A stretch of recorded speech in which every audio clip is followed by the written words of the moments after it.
Welcome back. You're watching Game Changers, a tech service show whose aim is to bring you up to speed on trending and emerging technologies that are adaptable and relatable in and out of our daily interactions. Now, this demo part, we shall be looking at sign language and how best we can learn using artificial intelligence. And joining me, I have Ivan Amokesa.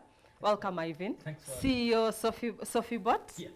All right, so let us look at learning sign language with artificial intelligence. Yes. What do we mean when we say learning sign language with artificial intelligence? Awesome. So it happened because I noticed I was getting deeper and deeper involved with the deaf community, and not everyone can learn sign language. Even me, I didn't used to learn like sign language. So the convenience to that is you do something called village sign language, and it's where you like use gestures with whatever gesture. Yeah. But as it happens, I kept meeting more and more people from the deaf community, and I was like, I not everyone can learn sign language. Let's use technology to solve this problem. So what I did is, computers are very good at images, at recognizing things in images. They can see dogs in images, cats in images. They can, if you send a selfie to Facebook, it starts tagging your friends automatically. So let's use how far the technology has come to basically help us empathize better with deaf folk. So I designed this demo to interpret sign language in real time. Yeah. So I can talk more details later. Yeah. All right. So you do sign language as a blog entry, but how do you go about it when you say blog entry? Okay. So most times people think when tech is build things, they're building an app to put it out on the Play Store. But in this case, there's a company called FloydHub.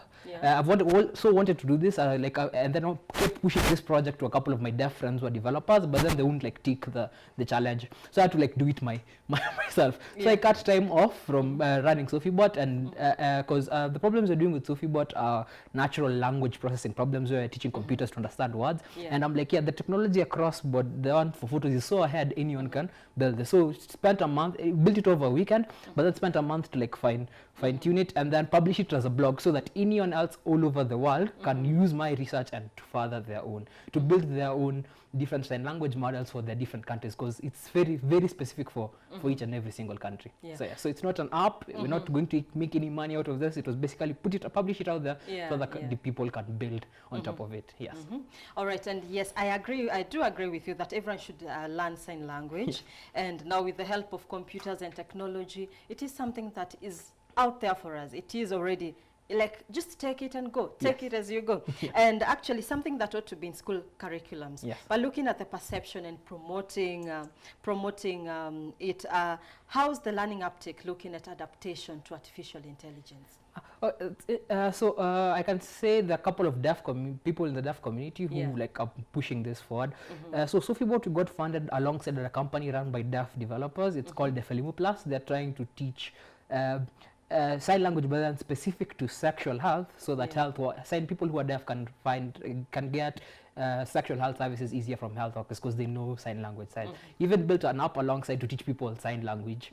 So developers are the ones like pushing the agenda, but the easiest way to do that and get more people to learn this language is have people empathize. The guy is called Hudson, so Matt Hudson. So hi Hudson, that's his sign name. So Hudson, and like every time I keep meeting deaf developers at my own conference called RideCon, we had a deaf person who had bought tickets, and we had to give him 2 free tickets to bring in to sign language. So it's like building that empathy, join the community, and then you'll be able to pick up. I'm so deep inside the community, I even have my own sign name. It's this because I keep wearing hoodies. So uptake is slow. Developers are pushing it, and for you to learn, join the community. It's the easiest way to learn. Join the community and learn. All right. So maybe you can take us through how it works. Okay, so a little bit of context. So the sign language vocabulary is way big. So I scaled it down to do one thing: the sign alphabet. So it's a code lab that was used to differentiate between hot dogs and not hot dogs. It's the same code lab code used to make an AI model to differentiate between flowers. So for this, I took the 26 letters of the alphabet and then trained a model on that.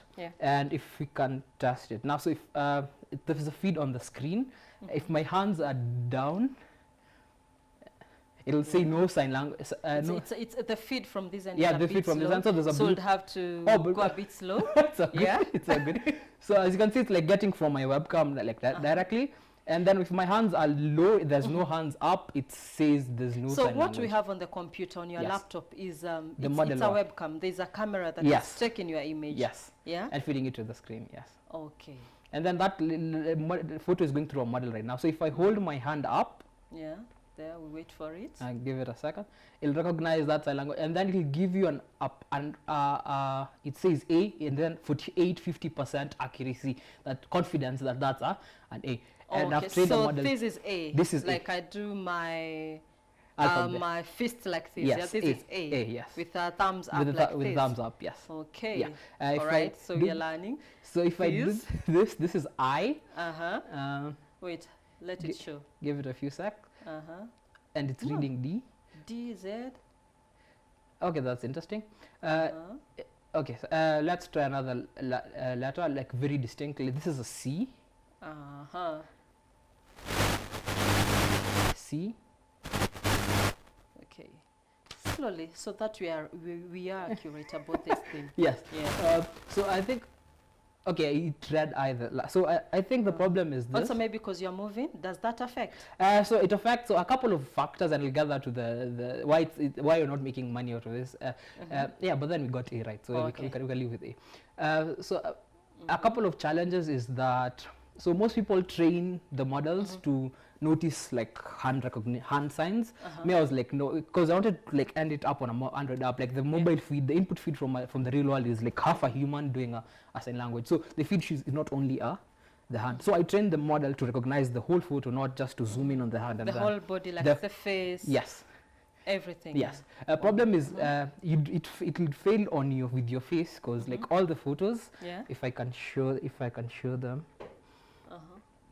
All the photos I trained this model with are my face, because I didn't have enough people. So there needs to be a face installation there so that it can recognize a certain face. It's the photo, like the half photo. Let me show you the data set. The data set that I used. Okay. It's one of the. All right. Easy. So it's. You can remember it's in Python. Okay, so I want to show you the data. So to train an AI model, you need like lots of data. Yeah. If you look at A, it's a lot of photos of me Yes. signing. So it's only trained on my face and my body and my. Yeah. And as you notice, like even on this, there's like the blue line on a couple of the photos. If I go to B, it's lots of photos of me, different backgrounds doing B. Yeah. So that's another. So this is B, yeah? Yeah, this is B. Okay. And then the last one. Okay. The last one. Z. So it's me doing a lot of Z. So that's how AI learns. You give it lots and lots of examples, lots and lots of examples of you, like what you want it to recognize, and how it trained it is it recognizes the entire. So the problem is my face, not because like there's a face model, it's because the data I used to train this model was all. This is like a couple 15,000 photos of me just doing sign language.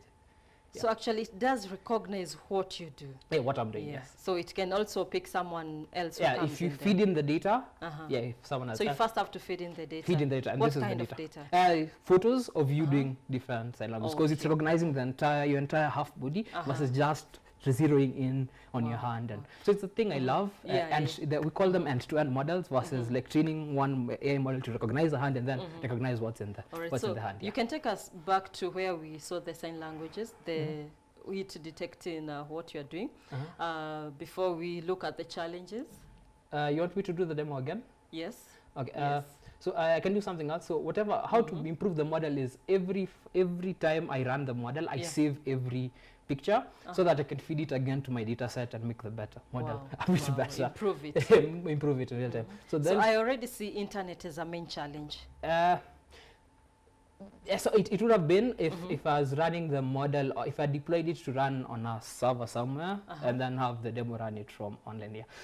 Internet is a challenge in the second place, where I trained this model on a cloud service because it's very computer intensive. You see, it's very compute intensive. It uses a lot of like RAM. So the solution is usually to save your model. It's usually to train a model on a cloud service. So the interconnection there needs to be. You upload these 15,000 photos at once and train it at once is the problem. Yes. And what are the challenges are you facing? The first is like it's more people. We need more deaf guys giving me more data, and, and because it's blog, it's open source. The data set is also open source. They can keep contributing to it. Yeah. Yeah, and the second thing is that cloud services thing. We solve those two things. Yeah, this can go anywhere. The last thing is getting video. So what happens is your video feed is just a it's like photos. Like videos are just pictures. Have you ever seen people like draw like and then like run out? So video, so what it's doing is like it's fragmenting this video feed into a picture. It cannot like actually translate photos. Like it's translating every frame of the video. So to get a model where that input is video, so that you can understand more elaborate languages. So like this is high. You can like this can't be like one. It will be subsequent photos and then understanding that. Like my sign name or like saying Hudson. Like this is later. Like those all other signs aside from the motion. Yeah. There are two sign languages that are motion. S is you saying it's in motion and Z is in motion. You can't capture that in one single photo. So you need a model that. And I recommend, in the blog, I recommend ways to like go around it. So it's people sit down and build it. My technology is open source, come and build from where I left. Yes. And also I think accuracy is one of the key things that we need to be looking into. Because a deaf person can tell you, this is maybe F, but this one depicts or rather takes it as Z. As Z, yeah. So accuracy is of key importance there. Yeah, it's very, very key. Okay, so maybe you can talk about the future of AI on sign language in Kenya. So as I'm saying, so what we're doing at SophiBot, like there's so much technical that like there's so much like that's active research, but then with like videos and photos, like the research is already done. So we need more people out there taking this and building it forward. We need more Kenyans contributing to our data set. So when I was doing this project, I tried to find like open source data sets out there. The ones I found were people's in white hands, like there are white hands in the photos, and it's only like a photo of the hand. That's not useful. We need more deaf people out there submitting. You can help that by, if you let Hudson in his app where you're teaching you sign language, because it uses the camera, if you let people and apps collect more photos of you doing sign languages, we can make that open source as long as you don't use it like Cambridge Analytica, and we make better technology to help you better empathize with the deaf community. And besides that, the Hudson's one, how else do you go about sensitization, bringing in people on board to help you come up with all this? First thing is it's making it up. So the blog is featured, it didn't put featured in my personal blog. There's a big publication on AI called stored.datascience.com. I'm a writer there, so it was published there. Floyd Hub also published there.